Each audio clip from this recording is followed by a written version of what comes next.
Hey, good evening. It's Wednesday, July 26th, and welcome back to Everyday Talk 24/7. I'm going to look again at this marvelous section in Proverbs chapter 3 about just two immense values of wisdom. One we looked at last night, that wisdom, as it becomes a part of our life, as it becomes our lifestyle to bring honor to God, that skill of applying God's truth to every moment of my life, that's wisdom. Where we bring honor to Him, that's our goal, that's wisdom, that's what God calls us to be. The first benefit is our sleep will be sweet, because the impact of day in and day out of the pursuit of wisdom, of making God's honor the most important thing in our lives, will bring peace and sweetness to our sleep. But the second category of the benefit of wisdom, the many, many benefits, but two benefits in this passage from Proverbs 3:21 to 26, is that we won't have to fear when God brings judgment upon the wicked. And that is extremely relevant to the people of God, because God does execute judgment on the wicked. And sometimes we're caught in the middle of it. And this portion of Proverbs is telling us we can have peace when that happens. Let me read the passage again.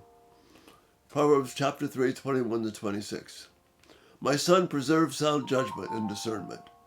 Do not let them out of your sight. Hang on to them. Make them a part of your everyday experience. They will be life for you, an ornament to grace your work, your neck. So the wisdom of God is so evident in you that people can see it, just as if you wore a beautiful ornament. And then what we looked at last night, then you will go on your way in safety, and your foot will not stumble. And when you lie down, you will not be afraid. And when you lie down, your sleep will be sweet. So that was last night, this sweetness of sleep and lack of fear when we sleep, if we pursue wisdom. But now, here's this thing that we need to hang on to for today. Verse 25, have no fear of sudden disaster or the ruin that overtakes the wicked. For the Lord will be at your side and will keep your foot from being snared. Some translations will say the Lord will be your confidence, but the Lord being at your side, according to Bruce Walkie, a Hebrew scholar that I rely on, and his commentary on Proverbs is well regarded across conservative evangelical circles. It's just the best that there is. So, and I've got links to it in my reference section of my website, everydaytalk247.com. But for the Lord will be at your side. And here's why this is better than confidence. Because this very much connects to Proverbs 3, verse 6. And here's a better translation of that passage. In all your ways, desire God's presence, and He will make your paths straight and smooth. In all your ways, desire His presence, and He will make your paths straight and smooth. You see how that fits with verse 26. For the Lord will be at your side. I'm desiring His presence at my side, and He will keep your foot from being snared. So there's a beautiful connection there. So what about this business of judgment? We live in a time when people think they can discard God.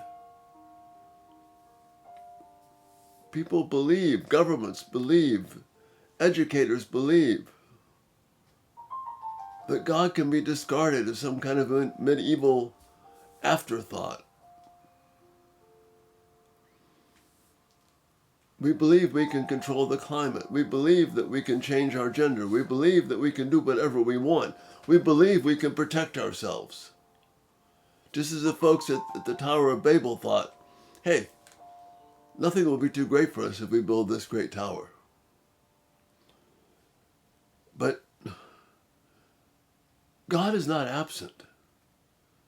He's not ignoring these things. He's aware of them. And he will act on his own time, whenever he thinks it's best. There's a passage in 2 Peter 3, verses 8 and 9, that just brings great comfort to me, and I trust it will to you too. When we're concerned about God bringing judgment and when is he going to do it. Verse 8 of 2 Peter 3. Do not forget this one thing, dear friends. With the Lord, a day is like 1,000 years, and 1,000 years are like a day. So don't judge God by linear thoughts about when is it going to happen. The Lord is not slow in keeping his promise, as some understand slowness. Instead, he is patient with you, not wanting anyone to perish, but everyone to come to repentance. See, God has a purpose in all these things that are happening. Even when he brings judgment, he wants people to come. Whether this is the final judgment or whether it's the judgment that comes from just mocking God and thinking we can live life our own way apart from God. And certainly, in Western civilization, and sadly throughout the world, God is an afterthought. We ignore the fact that God says that weather is an instrument of his judgment. Climate is an instrument of his judgment. And I've talked about that many, many times here on the channel.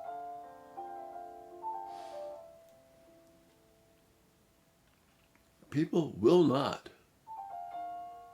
go their own way and mock God, and there be no consequence. Whether he leaves us to our own desires, as Romans 1 says, and he punishes us by letting us do what we want, or whether he involves himself in the climate or in other activities that stop us from doing what we want to do. He is not slow, as Peter says, in keeping his promise. He will bring his judgment and actions when he thinks it's right, so that the most people will be impacted to turn to God. See, that wisdom can sustain us.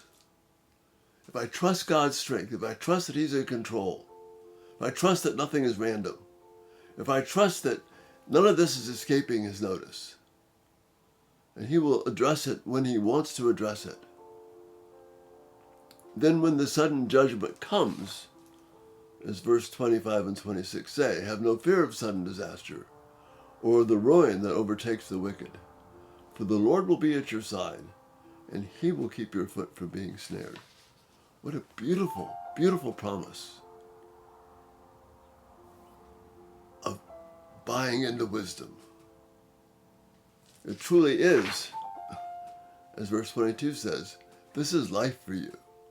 This is why Solomon says, preserve sound judgment and discernment. Don't let it out of your sight. Let it grace your body with its beautiful presence.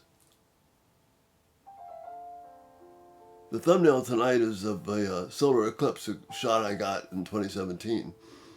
And that used to bring fear to people. They were terrified of it when they saw the solar eclipse because they didn't understand it. They thought divine judgment was happening.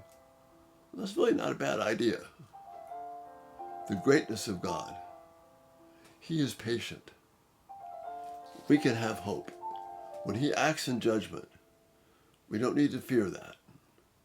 Rather, the Lord is at our side, and he will keep us from stumbling.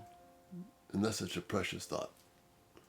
And let me know. Give me some thoughts and feedback. Pray this will be an encouragement to you. And Lord willing, we'll talk to you again tomorrow. Have a great night. Bye-bye.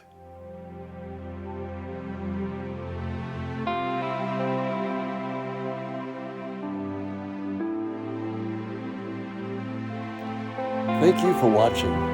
May God richly bless you as you seek to live for his glory.